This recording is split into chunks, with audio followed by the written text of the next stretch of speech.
Let's move on to the other extreme of what's happening. India's stock market is booming. India's GDP has dropped by 7.7 to 8%.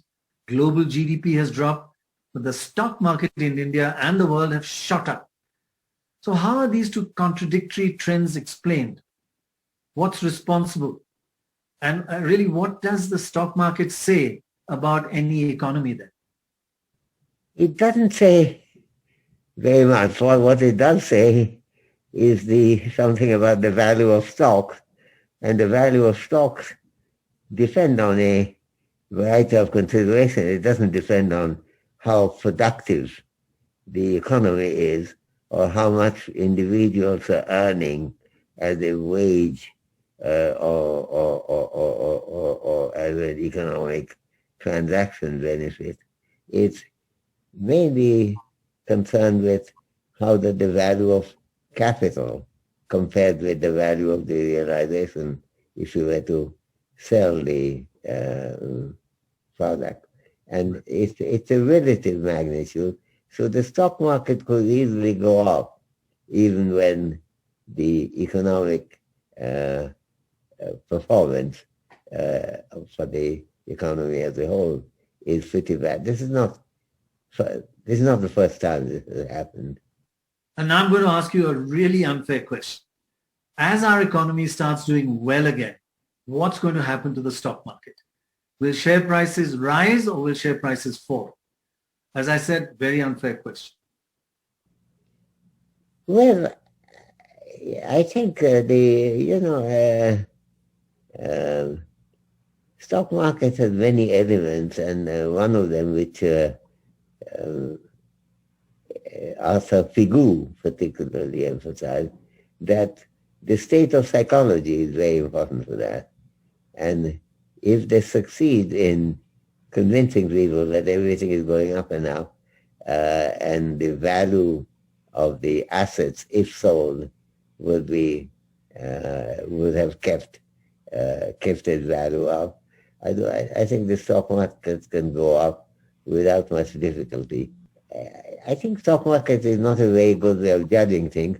On the other hand, a lot of investment is geared to the stock market, certainly, so that an intelligent economist has to look at the stock market too, not as as something valuable in itself, but as something which has an instrumental role in the performance of the economy. So you can't just say,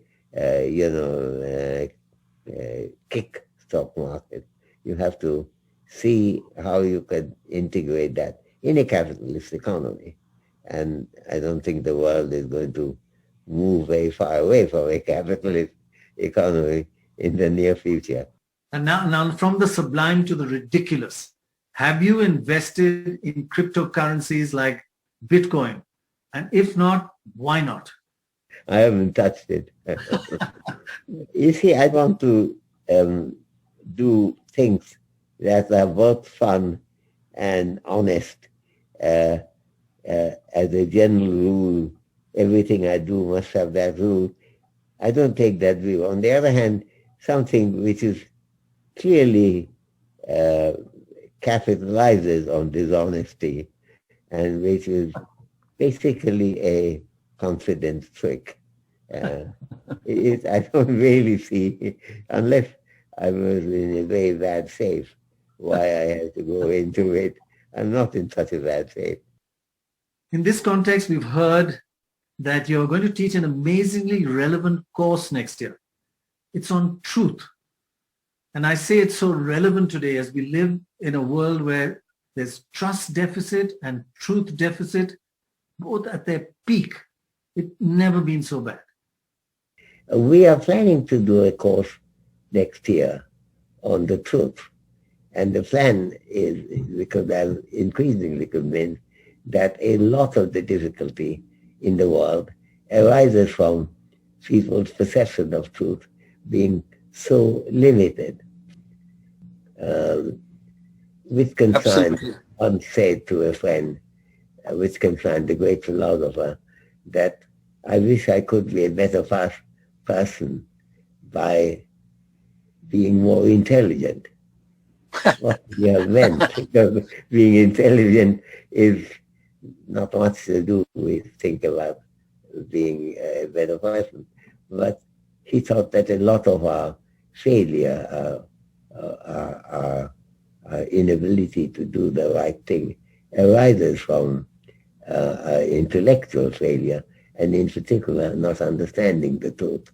And there's a big need for understanding the true nature of the Indian economy and the society and the polity in the context of the differences and debates that we happen to encounter in the world.